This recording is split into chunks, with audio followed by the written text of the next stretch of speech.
Jesus explica a Maria Valtorta sobre o purgatório. O nosso Senhor Jesus ensina e diz: quero explicar-lhes o que é o purgatório e em que consiste. E vou explicar para você de uma forma que irá provocar muitos que pensam que são os repositórios do conhecimento do além e não são. As almas imersas nessas chamas só sofrem com o amor. Não indignos de possuir a luz, mas também não dignos de entrar nela imediatamente, no reino da luz. Estes, ao se apresentarem a Deus, são assaltados pela luz.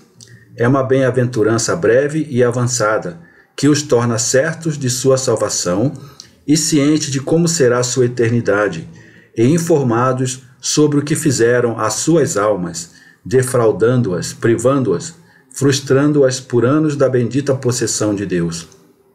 Então, imersos no lugar da purgação, são assaltados pelas chamas da expiação.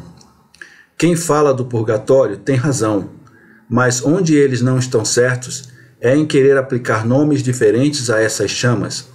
Elas são um fogo de amor. Elas purificam, inflamando as almas com amor. Elas dão amor porque, quando a alma nela alcançou o amor que não alcançou na terra, é libertada deles e unida ao amor no céu. Parece uma doutrina diferente da familiar, não é? Mas reflita. O que o Deus triuno quer para as almas criadas por ele? Que elas sejam boas. Que sentimentos aquele que deseja o bem para a criatura tem pela criatura? Sentimento de amor. Quais são o primeiro e o segundo mandamentos, os dois mais importantes, aqueles a respeito dos quais eu disse que não havia outros maiores e que neles estava a chave para alcançar a vida eterna? É o mandamento do amor. Ame a Deus com todas as suas forças. Amar o próximo com a si mesmo. Por minha boca e da dos profetas e santos, o que foi que eu disse inúmeras vezes? Essa caridade é a maior forma de absolvição. A caridade consome os pecados e as fraquezas do homem, pois quem ama vive em Deus, e vivendo em Deus pouco peca, e, se pecar, imediatamente se arrepende, e para quem se arrepende, há o perdão do Altíssimo. Em que falham as almas? Em não amar como devem. Não apaixonados pelo amor.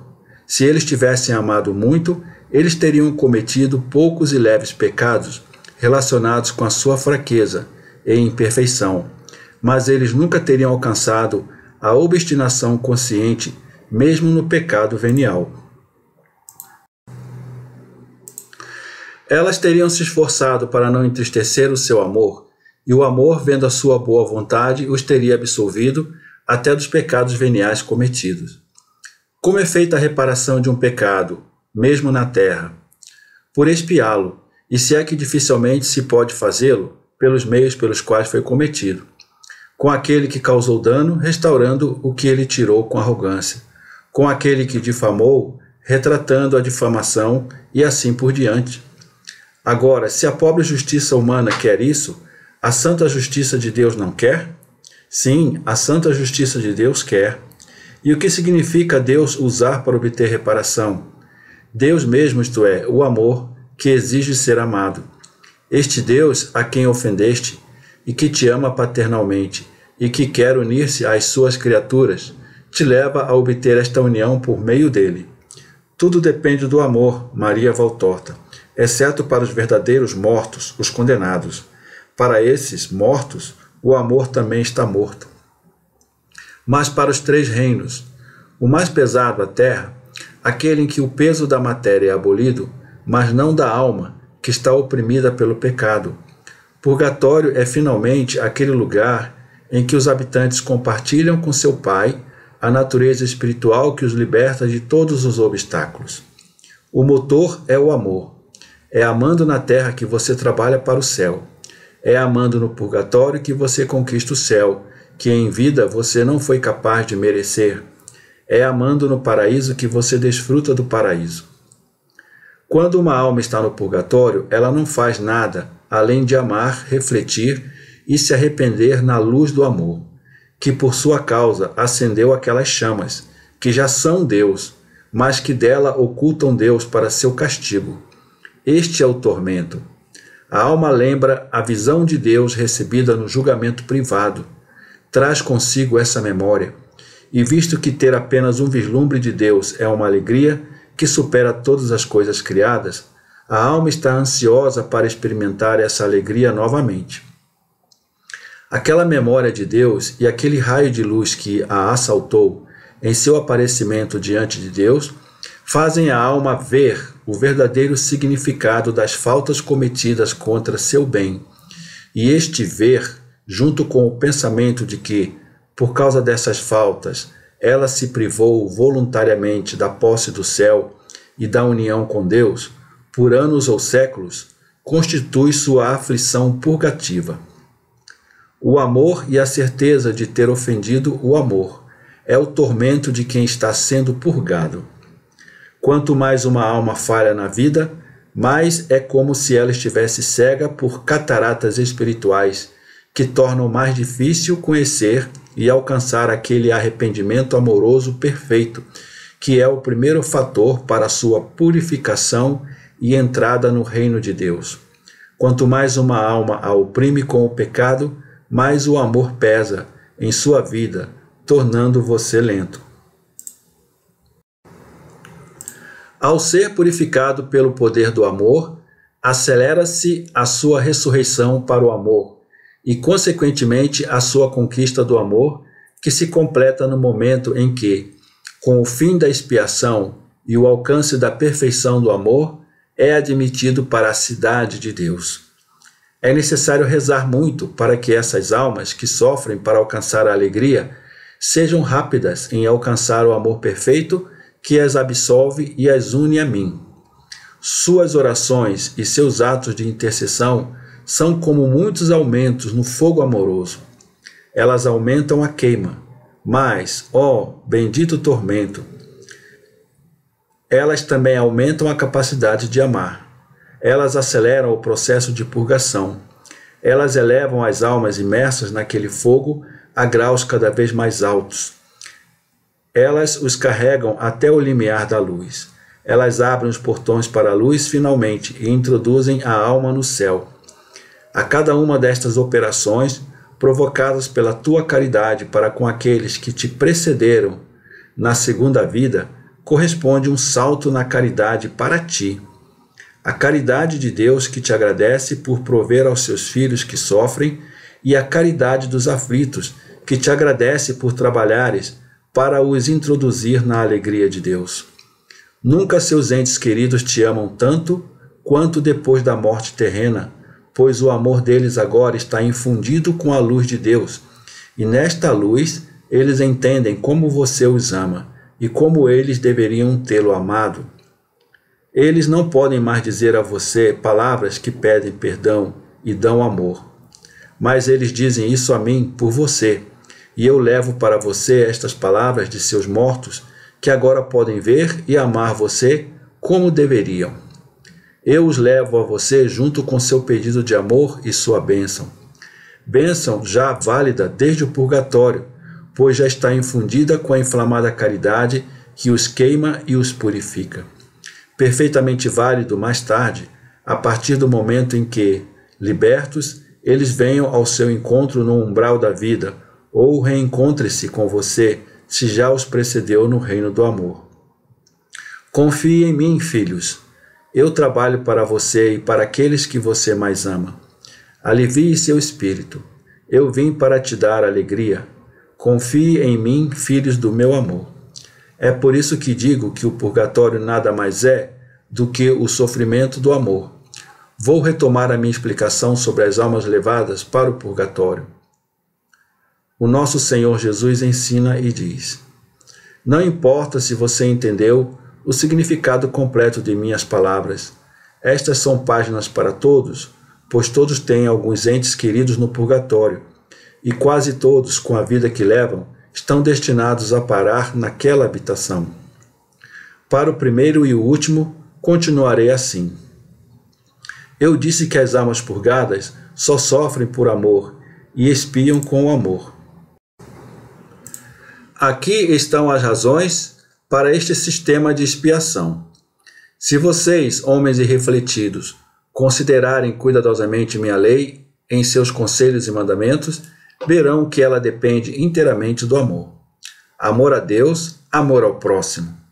No primeiro mandamento, eu, Deus, me imponho ao teu amor reverencial com toda a solenidade que é digna de minha natureza, em relação ao teu nada.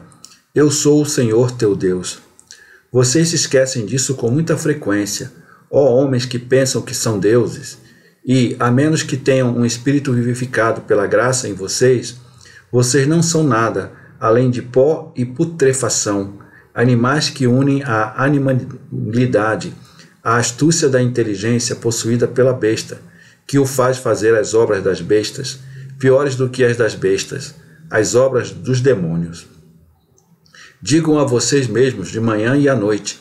Diga a si mesmo ao meio-dia e à meia-noite. Diga a si mesmo quando você come, quando você bebe, quando você vai para a cama, quando você acorda, quando você trabalha, quando você descansa. Diga a si mesmo quando você ama. Diga a si mesmo quando fizer amizade. Diga a si mesmo quando você comanda e quando você obedece. Diga sempre a si mesmo: eu não sou Deus. Comida, bebida e sono não são Deus. Trabalho, descanso, ocupações e obras de gênio não são Deus. Amizades não são Deus. Superiores não são Deus. Um só é Deus, meu Senhor, que me deu esta vida, para que com ela eu possa merecer a vida que não morre. Aquele que me deu roupas, comida e morada, que me deu trabalho para que eu ganhasse a vida e engenhosidade para que eu pudesse testemunhar ser ele o rei da terra. Aquele que me deu a capacidade de amar e as criaturas serem amadas com santidade e não com luxúria. Aquele que me deu poder e autoridade para que eu pudesse fazer disso um meio de santidade e não de condenação. Posso me tornar semelhante a ele, pois ele disse: vocês são deuses, mas apenas se eu viver sua vida, ou seja, sua lei, apenas se eu viver sua vida, ou seja, seu amor. Um só é Deus, ele. Eu sou seu filho e súdito, o herdeiro de seu reino. Mas se eu desertar e trair, se eu criar para mim um reino próprio no qual quero ser rei e Deus em termos humanos, então perco o verdadeiro reino, e meu destino como filho de Deus é perdido e degradado, na de um filho de Satanás, pois não se pode servir ao egoísmo e ao amor ao mesmo tempo, e quem serve ao primeiro serve ao inimigo de Deus, e perde o amor, isto é, perde a mim, perde Deus. Remova da sua mente e do seu coração todos os deuses enganosos que você colocou lá, começando com o Deus da lama, que você é quando não vive em mim. Lembrem-se do que me devem por tudo que lhes dei, e teria dado mais se vocês não tivessem amarrado as mãos de seu Deus com sua maneira de viver, o que eu lhes dei para a vida de cada dia e para a vida eterna. Para este último, Deus deu a você seu Filho Jesus, para que ele fosse imolado como um cordeiro sem mancha, e lave suas dívidas com seu sangue, e assim, não como nos tempos mosaicos, fazer com que as iniquidades dos pais caíssem sobre seus filhos até a 4ª geração de pecadores, que são aqueles que me odeiam, pois o pecado é uma ofensa a Deus, e quem ofende, odeia. Não eleve outros altares aos deuses que não sejam verdadeiros. Tende o único Senhor vosso Deus, não tanto nos altares de pedra, mas no altar vivo dos vossos corações. Sirvam-o e ofereçam a verdadeira adoração de amor. Amor, amor, ó filhos que são incapazes de amar, que proferem e preferem palavras de oração, palavras apenas, mas não fazem com amor a sua oração, a única que agrada a Deus. Lembre-se de que uma verdadeira palpitação de amor que sobe como uma nuvem de incenso das chamas do seu coração, apaixonado por mim, tem um valor infinitamente maior do que milhares e milhares de orações e cerimônias realizadas com um coração morno ou frio. Atrai a minha misericórdia com seu amor. Se soubesses o quão ativa e grande é a minha misericórdia para quem me ama, É uma onda que passa e lava o que é uma mancha em você. Dá-te uma estola branca, como a neve, para entrar na santa cidade do céu, na qual brilha como o sol a caridade do Cordeiro, que se imolou por ti. Não usem o santo nome por hábito, ou para fortalecer sua ira, para desafogar sua impaciência, ou para confirmar suas maldições. E, acima de tudo, não aplique o termo Deus a uma criatura humana que você ama por fome sensual ou adoração mental. Esse nome deve ser dito para um só, para mim, e para mim isso deve ser dito com amor, fé e esperança. Então esse nome será sua força e sua defesa. A adoração deste nome irá justificá-lo, pois aqueles que agem colocando meu nome como um selo em suas ações não podem realizar ações perversas. Estou falando daqueles que agem com sinceridade, não dos mentirosos que procuram cobrir a si mesmos e suas obras com o esplendor do meu 3 vezes santo nome. E quem eles estão tentando enganar? Não estou sujeito a engano, e os próprios homens, a menos que estejam mentalmente perturbados, ao comparar os atos dos mentirosos com suas palavras, compreendem que eles são falsos e experimentam desdém e aversão por isso. Vocês que são incapazes de amar outra coisa senão a si mesmos e ao seu dinheiro, e consideram cada hora dedicada a satisfazer sua carne, ou engordar suas bolsas como desperdiçada em seu prazer, ou trabalho como glutões e bestas, não conseguem introduzir uma pausa que os permitirá pensar em Deus, em seus atos de bondade, em sua paciência e em seu amor. Você deve sempre, repito, ter-me em mente no que quer que faça, mas como você é incapaz de agir e manter seu espírito fixo em Deus, uma vez por semana pare para agir, para pensar somente em Deus. Esta que pode lhe parecer uma lei servil é, em vez disso, a prova de como Deus o ama. Seu bom pai sabe que vocês são máquinas frágeis que se desgastam com o uso contínuo e tem fornecido para sua carne. Para isso também, visto que também é seu trabalho, dando a você a ordem de que ele descanse um dia em cada 7 dias, para dar-lhe o repouso adequado ao seu corpo físico. Deus não quer suas doenças. Se você tivesse permanecido seus filhos, realmente seus, desde Adão, não teria conhecido doenças.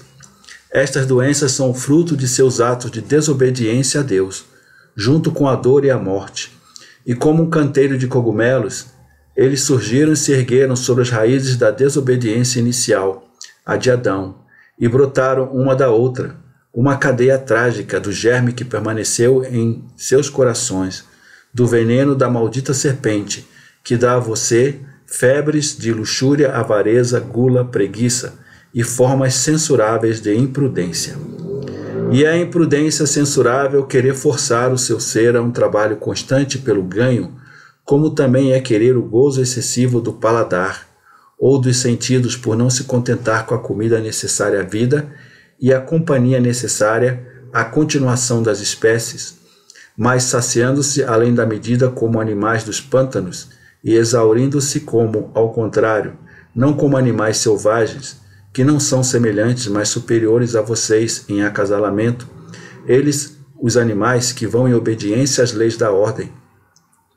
Mas vocês que têm um espírito vão degradando-se pior do que os brutos, como demônios que desobedecem às leis sagradas, adequados do instinto, da razão e de Deus.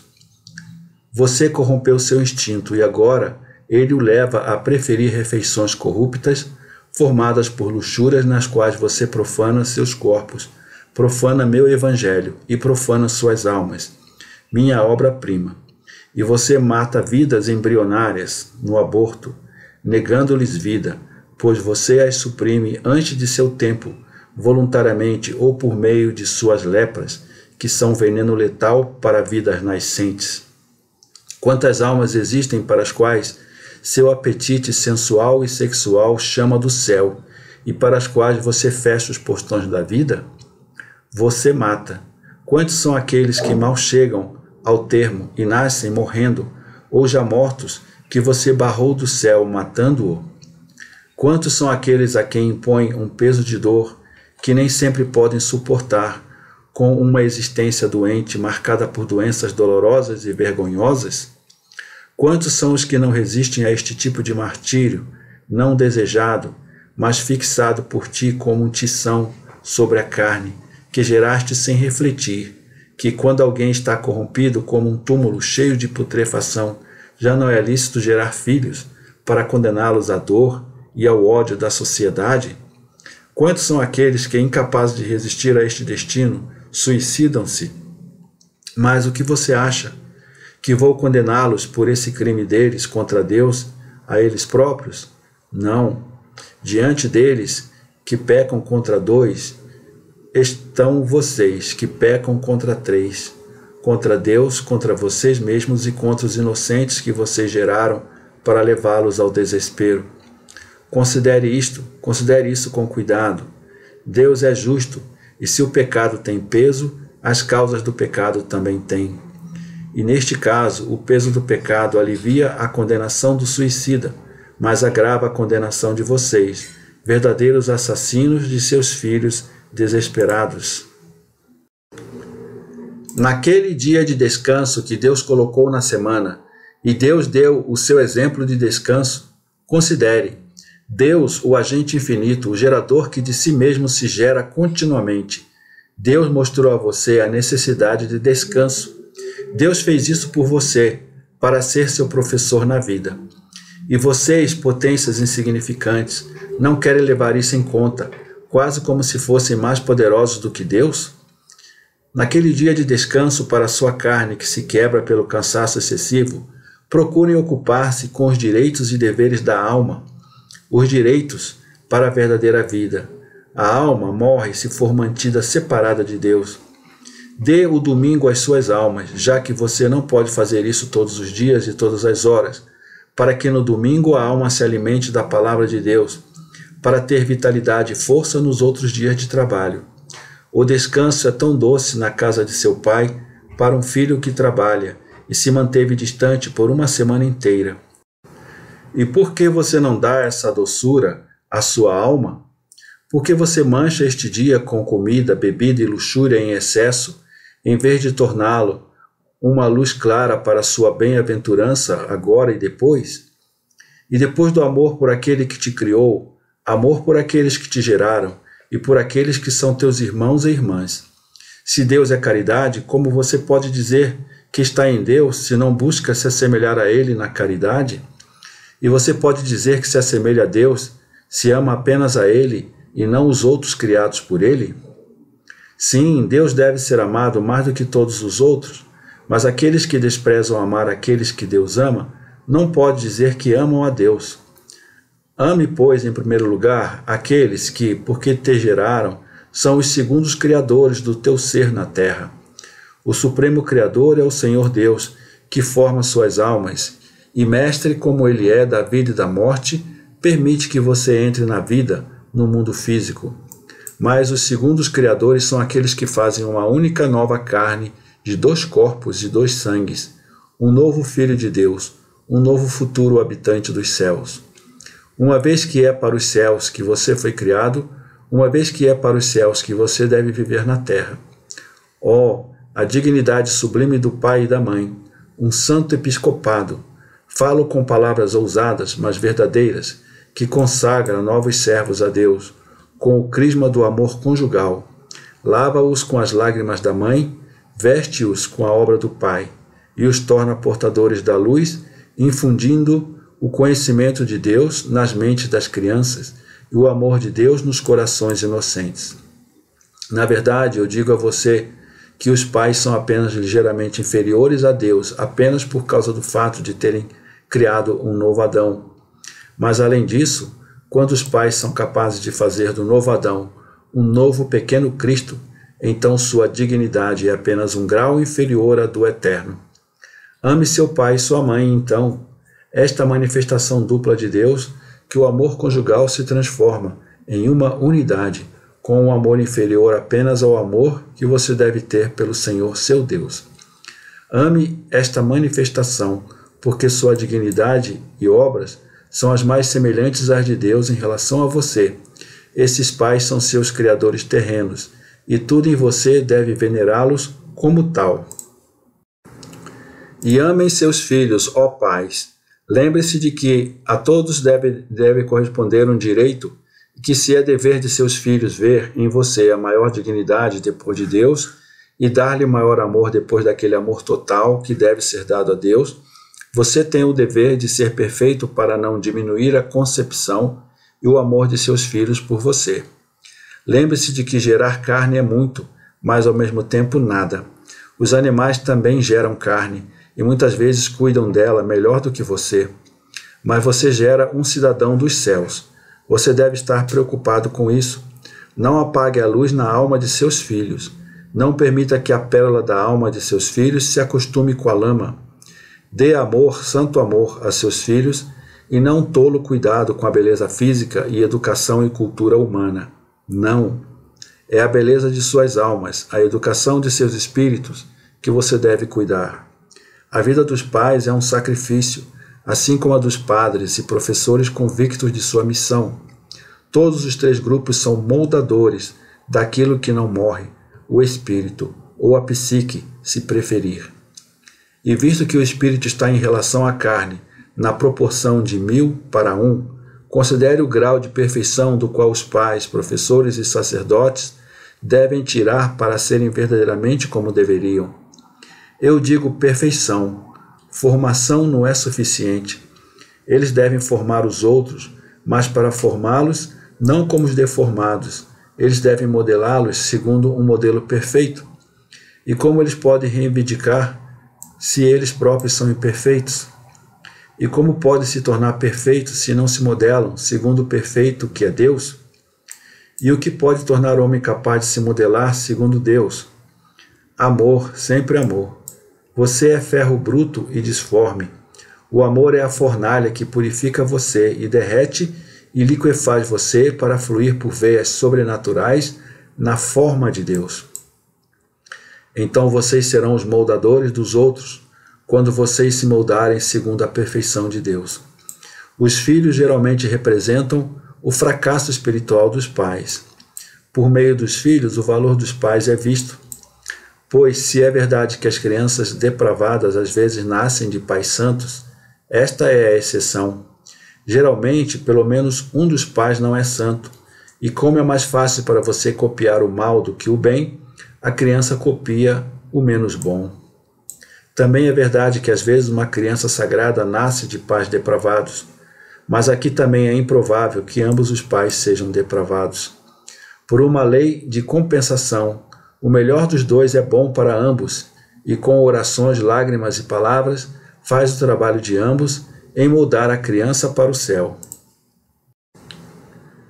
Em qualquer caso, ó filhos, sejam como forem seus pais, eu lhes digo, não julguem, apenas ame, apenas perdoe, apenas obedeça, exceto nas coisas que são contrárias à minha lei. A ti vai o mérito da obediência, do amor e do perdão dos teus filhos e filhas. Maria Santíssima, que acelera o perdão de Deus aos pais, e quanto mais é perdão completo, mais o apressa. Aos pais vão a responsabilidade de o julgamento justo, no que diz respeito a você e no que diz respeito a Deus, de Deus, o único juiz. É desnecessário explicar que matar é agir contra o amor. Amor a Deus, cujo direito sobre a vida e a morte de uma criatura sua, e cujo direito de juiz você retira. Só Deus é um juiz, e um juiz santo, e se ele concedeu ao homem a criação de assembleias para a justiça, para colocar um freio tanto no crime quanto na punição, ai de vocês, se ao irem contra a justiça de Deus, vocês vão contra a justiça do homem, apresentando-se como juízes de um vizinho que agiu mal, ou que você acredita que agiu mal.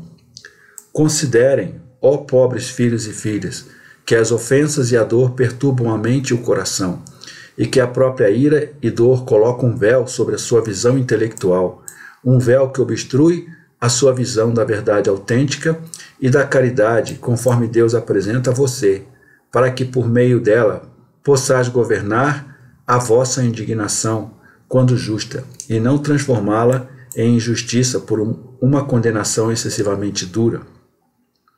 Seja santo mesmo enquanto a ofensa está queimando você. Lembre-se de Deus, então, acima de tudo, lembre-se de Deus. E vocês também, juízes da terra, sejam santos. Você tem os horrores mais intensos da humanidade nas mãos. Examine-os com a visão e a mente impregnadas de Deus. Veja a verdadeira razão para certas formas de depravação. Considere que, mesmo que sejam formas reais de depravação da humanidade que se degrada, existem muitas causas que as produzem. Busque na mão que matou o poder que o moveu para matar. E lembre-se de que você também é homem.